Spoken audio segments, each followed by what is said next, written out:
Welcome once again, my friends, and thank you for stopping by to listen to an old storyteller. Today we have a series of stories by Hans Christian Andersen from the Snow Queen.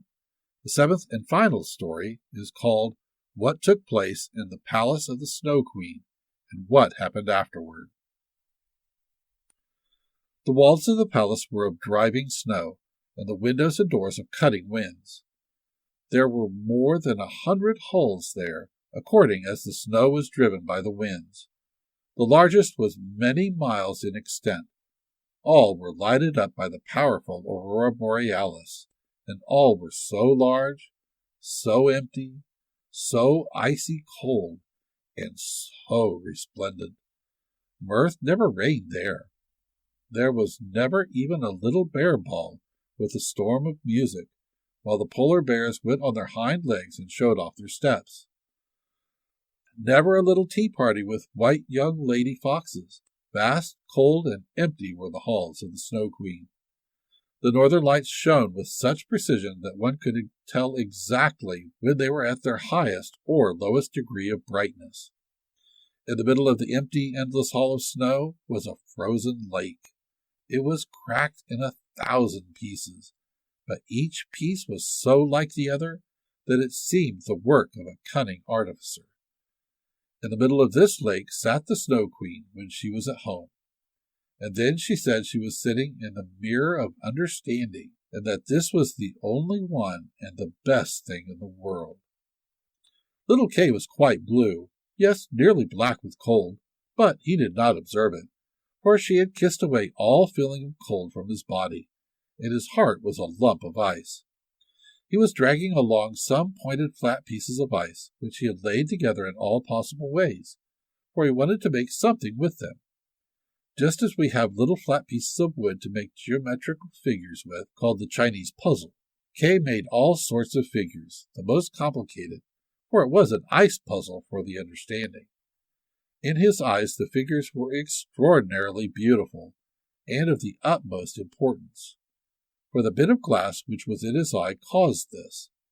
He found whole figures which represented a written word, but he could never manage to represent just the word he wanted. That word was eternity. And the Snow Queen had said, "If you can discover that figure, you shall be your own master, and I will make you a present of the whole world and a pair of new skates." But he could not find it out. "I am now going to warm lands," said the Queen. "I must have a look down into the Black Cauldrons." It was the volcanoes Vesuvius and Etna that she meant. "I will just give them a coating of white, for that is as it ought to be. Besides, it is good for the oranges and the grapes." And then away she flew, and Kay sat quite alone in the empty halls of ice that were miles long, and looked at the blocks of ice, and thought till his skull was almost cracked. There he sat quite benumbed and motionless. One would have imagined that he was frozen to death. Suddenly little Gerda stepped through the great portal into the palace. The gate was formed of cutting winds, but Gerda repeated her evening prayer, and the winds were laid as though they slept. And the little maiden entered the vast, empty, cold halls. There she beheld Kay.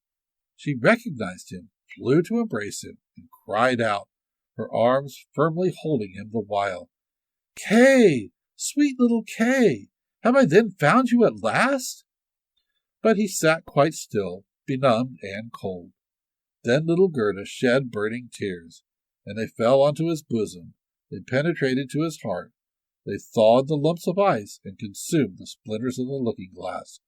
He looked at her, and she sang the hymn. "The rose in the valley is blooming so sweet, and angels descend there the children to greet."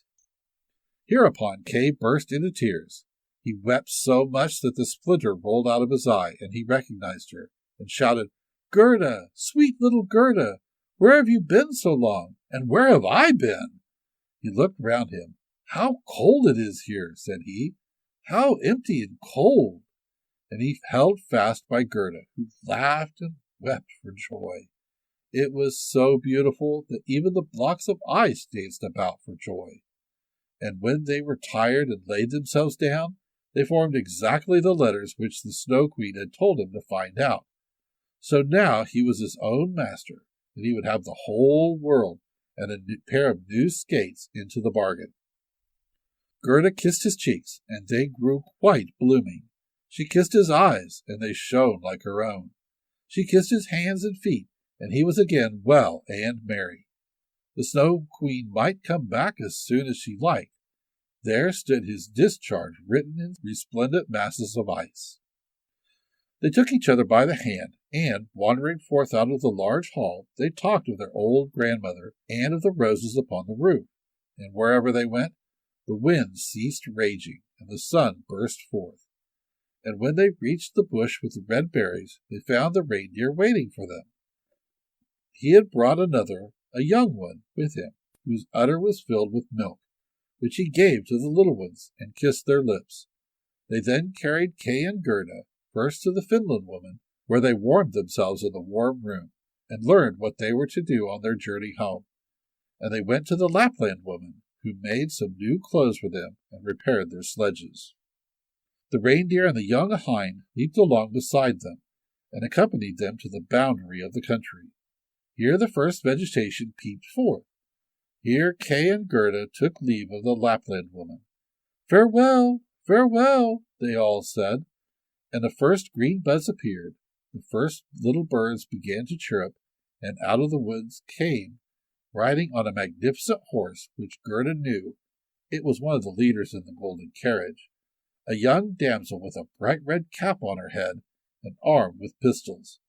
It was the little robber maiden, who, tired of being at home, had determined to make a journey to the north, and afterwards in another direction, if that did not please her. She recognized Gerda immediately, and Gerda knew her too.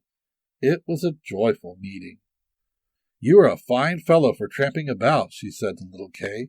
"I should like to know, Faith, if you deserve that one should run from one end of the world to the other for your sake." But Gerda patted her cheeks and inquired for the prince and princess. "They are gone abroad," said the other. "But the raven?" asked little Gerda. "Oh, the raven is dead," she answered. "His tame sweetheart is a widow, and bears a bit of black worsted round her neck. She laments most piteously, but it's all mere talk and stuff. Now tell me what you've been doing and how you managed to catch him." And Gerda and Kay both told their story. And "Schnip, Schnap, Schnurr, Braslur," said the robber maiden, and she took the hands of each, and promised that if she should some day pass through the town where they lived, she would come and visit them. And then away she rode. Kay and Gerda took each other's hands. It was lovely spring weather, with abundance of flowers and of verdure. The church bells rang, and the children recognized the high towers and the large town. It was that in which they dwelt. They entered and hastened up to their grandmother's room, where everything was standing as formerly. The clock said tick-tack, and the finger moved round. But as they entered, they remarked that they were now grown up. The roses on the leads hung blooming in at the open window. There stood the little children's chairs, and Kay and Gerda sat down on them, holding each other by the hand. They both had forgotten the cold, empty splendor of the Snow Queen, as though it had been a dream. The grandmother sat in the bright sunshine and read aloud from the Bible. "Unless ye become as little children, ye cannot enter the kingdom of heaven." And Kay and Gerda looked into each other's eyes, and all at once they understood the old hymn. "The rose in the valley is blooming so sweet, and angels descend there, the children to greet." There sat the two grown-up persons, grown up, and yet children. Children at least at heart. And it was summertime. Summer. Glorious summer. Thank you once again for listening to this story. If you enjoyed this story, please press that like button. Also, please help an old storyteller out by subscribing to my channel. The next story will be posted in a few days, so until then, may your story continue to be a good one.